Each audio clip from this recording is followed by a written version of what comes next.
आपसे तस्दीक करवानी है। जी। ये शौकत बसरा साहब ने प्रेस कॉन्फ्रेंस की है कल जी, और उन्होंने बहुत बड़ा इंकशाफ किया है। वो इंकशाफ मैं आपके सामने रखता हूँ सर। जी। उन्होंने कहा कि पंजाब असम्बली में 20 अरकान असम्बली नून लीग के फॉरवर्ड ब्लॉक बनाने जा रहे हैं, जबकि मरकज़ में 20 से 25 लोग जो है वो फॉरवर्ड बनाने के तैयारी में है। इसकी तस्दीक ना तो नून लीग ने की है ना तरदीद की है, आप क्या कहते हैं? अच्छा आपकी सर, चिड़िया क्या कह रही है? पहले सबसे बड़ी बात है कि शौकत बसरा साहब, ये आपको पता है शौकत बसरा साहब आजकल वो बने हुए हैं खसूस नहीं वो तो अफसल चान है। शौकत बसरा साहब जो है अभी वो गुड बुक में, अब यहाँ इसमें सबसे बड़ी बात यह है कि तरीके इंसाफ में हर आदमी जो है ना इमरान खान की गुड बुक में आना चाहता है। आप मैं ये कह रहा हूँ, आपकी तरफ से ब्रेकिंग न्यूज़ कर सर मैं आपको शौकत बसरा का कह रहा हूँ, यकीन मानो आप हाँ या ना कर रहे हैं। मैं कह रहा हूँ जी सबसे बड़ी बात यह है कि PTI के अंदर खुद ग्रुप बन चुका है। अच्छा। जो नून लीग के साथ आपने पिछले हफ्ते एक सुनी थी कि परवेज लाई के बेटे मोनस ने शहबाज हमजा से खुफिया मुलाकात की है। सही। ये असल में अपने उसको रिएक्ट करने के लिए, बताने के लिए कि हम लोग तोड़ रहे हैं। भाई आपने किसको तोड़ना है? हालांकि उसने चौधरी परवेज इलाही ने सर उसकी चौधरी उसने क्या कहते हैं शुजाअत ने अपनी किताब में जो लिखा था, मियाँ साहब ने हमें 13 दफा धोखा दिया। तो पहले बात यह है ना, मैं चौधरी शहजाद साहब को अल्लाह ताला जिंदगी दे, उनकी किताब लाहौर में मैं तो जाती तौर पे चौधरी शहजाद साहब को जानता हूँ, परवेज लाई साहब को जानता हूँ, मोनस लाई साहब को जानता हूँ, चौधरी शफकत साहब को, शफात साहब को जानता हूँ, ठीक है, बजाज साहब को जानता हूँ। तो आपके ख्याल में कोई फॉरवर्ड ब्लॉक नहीं बन रहा है? मैं कह रहा हूँ अगले प्रोग्राम में अगर मैं कह रहा हूँ जी फॉरवर्ड ब्लॉक PTI का बनेगा। और मैं कह रहा हूँ कि अनकरीब पंजाब पीपल्स, देखें अब मसला क्या हो गया है, नून लीग चाह रही है कि इनकी हुकूमत चल जाए। जो लाए हैं वो कहते हैं कि इनको अपोजिशन वाले तार दें।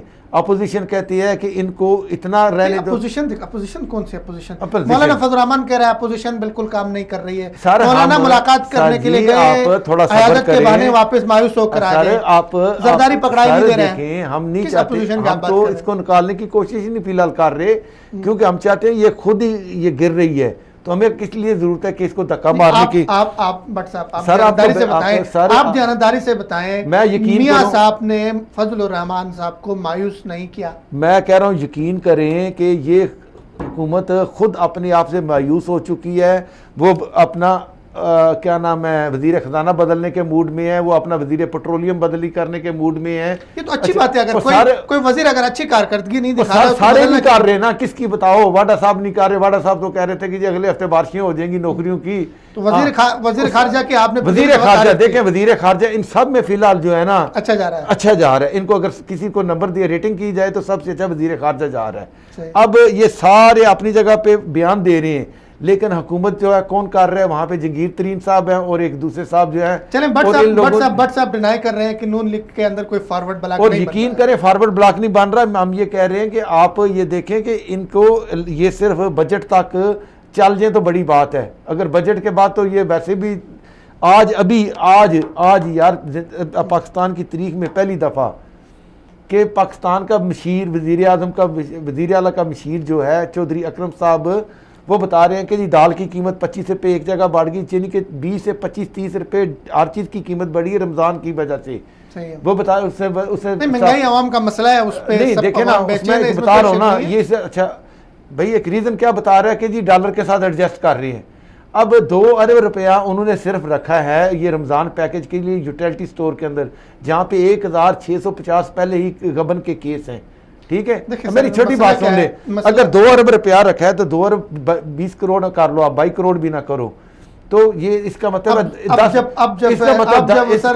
10 मईशत पे इसाक डार साहब जैसे लोग लेक्चर देने के लिए आएंगे। अच्छा देखे ना, चैनल पे तो यही होगा। देखे ना 2 अरब के लिए क्या हुआ है, 2 अरब के लिए क्या महंगाई, 10 रुपए फी बंदा रखा है रमजान के लिए। देख हमने पिछले प्रोग्राम में बात की कि महंगाई है, महंगाई नहीं होनी चाहिए, आवाम का जेन्युइन मसला है, आवाम महंगाई बर्दाश्त नहीं करेंगे। लेकिन मसला ये भी है कि पिछले कर्जे भी आपने सूद समेत वापस करने हैं, इतने कर्जे मियां साहब के दौर के लिए हुए।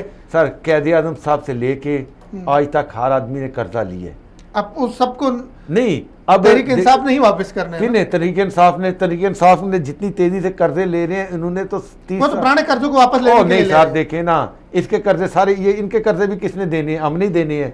अब ये अपने कर्जे अपने आइंदा इनको नहीं, सारे ये उतार के जाएंगे। अब ये देखें ना, आशियाना के ऊपर तो वो कह रहे हैं जी उसमें वो करप्शन या जो उस करप्शन इस पे बात कर लेंगे। बहुत से सारे मौजूद हैं। आज वो खुद जो है वो उस पर दूसरा काम शुरू, उन्हें प्रोजेक्ट का इफ्तिताह किया है वज़ीर आज़म साहब ने, ये अपना कि हमने वो बना के देने हैं घर उनको। यार ये ज़्यादा फिक्र है कि गवर्नमेंट सर्वेंट जो है उसको घर चाहिए।